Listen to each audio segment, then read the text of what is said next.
Bueno, que Dios les bendiga. Quiero compartir una vez más otro video más de la palabra del Señor, a donde cada uno de los que vean este video pues puedan ser edificados.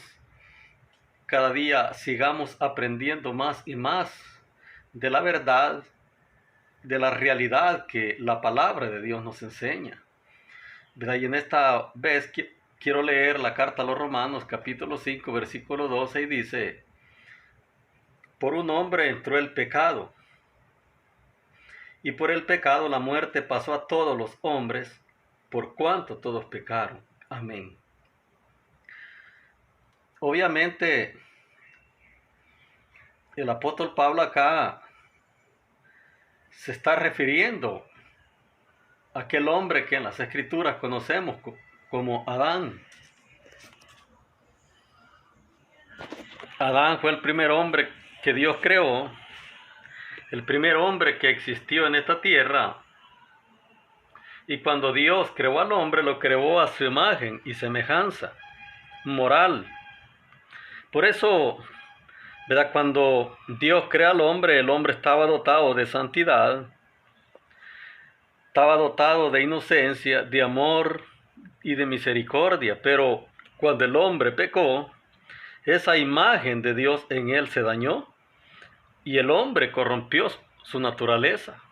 Su naturaleza se hizo pecaminosa, ¿verdad? Y por eso, ¿verdad? Por causa de ese pecado, vinieron todos los sufrimientos que ahora podemos ver sobre esta tierra. ¿Verdad? Vino la muerte, vinieron las enfermedades, vinieron todo el dolor que ahora podemos ver que la humanidad sufre. ¿Verdad? En esta tierra vinieron a causa del pecado. Y cuando el hombre pecó, ¿verdad? A todos sus hijos que él comenzó a procrear, ¿verdad? Nacieron muertos espiritualmente, ¿verdad? Por eso el hombre, legalmente, todos nacemos bajo condenación. Por eso dice acá en el capítulo 5 de esta misma carta, en el versículo 18, que por la desobediencia de uno vino la condenación a todos los hombres. Es decir, ¿verdad? Ese pecado trajo la condenación a la humanidad, porque el hombre se separó de Dios. ¿Verdad? Y la única manera de reconciliarse, de volver a Dios, es a través del Señor Jesucristo, el postrer Adán. Porque, ¿verdad? En la segunda carta a los Corintios, en el capítulo 5, versículo 19, allí dice: Dios estaba en Cristo, reconciliando consigo al mundo, no tomándole a los hombres en cuenta sus pecados. Entonces la única forma y la única manera de volver a Dios, es restablecer esa comunión con Dios, es viniendo al Señor Jesucristo a través del sacrificio que Cristo hizo en la cruz. ¿Verdad? Porque el hombre está muerto en delitos y pecados y no puede salvarse a sí mismo.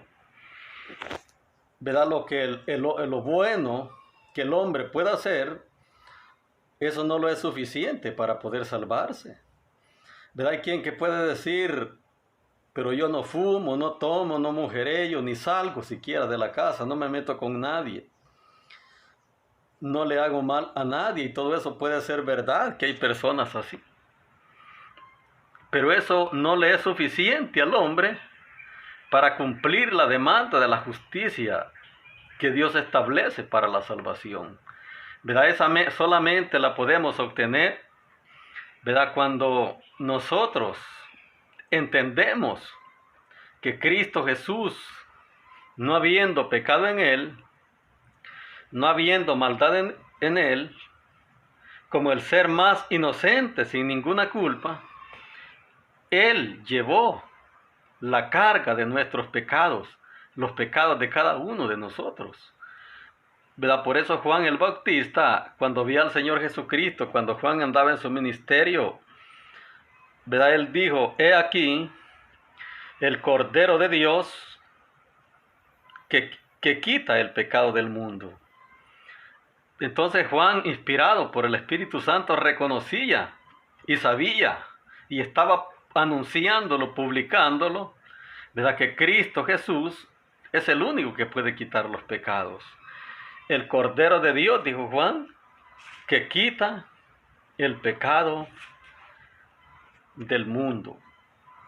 Entonces, eso es algo importante que nosotros debemos de saber, ¿verdad? Que esta humanidad, a causa del pecado que cometió Adán, quedamos separados de Dios, quedamos alejados de Dios, naciendo muertos espiritualmente, naciendo bajo condenación, y la única manera de volver a Dios, de establecer esa reconciliación con Dios, es a través del Señor Jesucristo. Por eso en el Evangelio de Juan, capítulo 1, allí dice que Él vino a los suyos, y los suyos no le recibieron, que era el pueblo de Israel.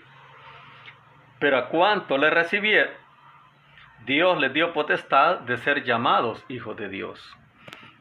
¿Verdad? Y cuando vemos aquel pasaje bíblico, cuando el apóstol Pablo estaba preso en Filipos, que dice que hubo un terremoto donde las puertas de la cárcel se abrieron, ¿verdad? Y el carcelero que estaba a cargo dice que, pensando que todos los presos se habían escapado,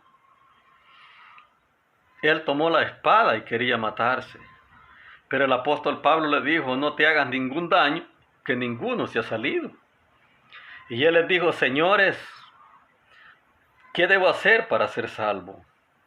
Y el apóstol Pablo le respondió y le dijo: cree en el Señor Jesucristo, serás salvo tú y tu casa. Entonces esa es la realidad de lo que la palabra de Dios enseña, ¿verdad? Él le dijo: cree en el Señor Jesucristo. Y cuando dice creer, no se refiere a una creencia tradicional, como todo mundo casi creemos que es verdad que Jesús existió, que es verdad la historia de Jesús. No se refiere a eso. O como todo mundo dice: yo creo que Dios existe. No se refiere a eso. Sino que cuando dice creer en el Señor Jesucristo es cuando es un acto de fe. Un acto de fe a donde nosotros nos sometemos al señorío de Cristo, lo hacemos nuestro Señor y nuestro Salvador. Le entregamos nuestra vida a Él y le obedecemos, ¿verdad? Creemos en realidad que Él es el que puede perdonar los pecados y que Él es el Salvador, que Dios envió a esta tierra para salvar al mundo. Por eso aquella mujer samaritana, cuando conversaba con Jesús, le dijo: yo creo que tú eres el Salvador que había de venir al mundo. Entonces eso significa creer, someter nuestra vida a la obediencia a Él, nacer de nuevo, como le dijo, ¿verdad?, Nicodemo, que el que no nace del agua y del Espíritu no puede ver el reino de Dios. Entonces estas son las cosas que la palabra de Dios enseña. No son suficientes las buenas obras. No es suficiente, como me decía alguien en una oportunidad, que, ¿verdad?, teníamos que ser personas de bien, que lo lleváramos bien con los demás, que teníamos que ser buenos. Es verdad todo eso, que el cristiano tiene que tener esas características de ser ejemplo y mostrar la vida de Jesús en él. Pero para ser salvos no es solamente suficiente que el hombre sea bueno, sino que tiene que reconocer que es pecador, reconocer que Cristo Jesús murió por sus pecados, recibirle y entregarle su vida a Él. Así es de que esto he compartido una vez más con ustedes. Les invito siempre a suscribirse para que puedan ver siempre mis videos, esperando que esta palabra que he compartido pues sea de bendición para todos los que vean este video. Así que el Señor le bendiga.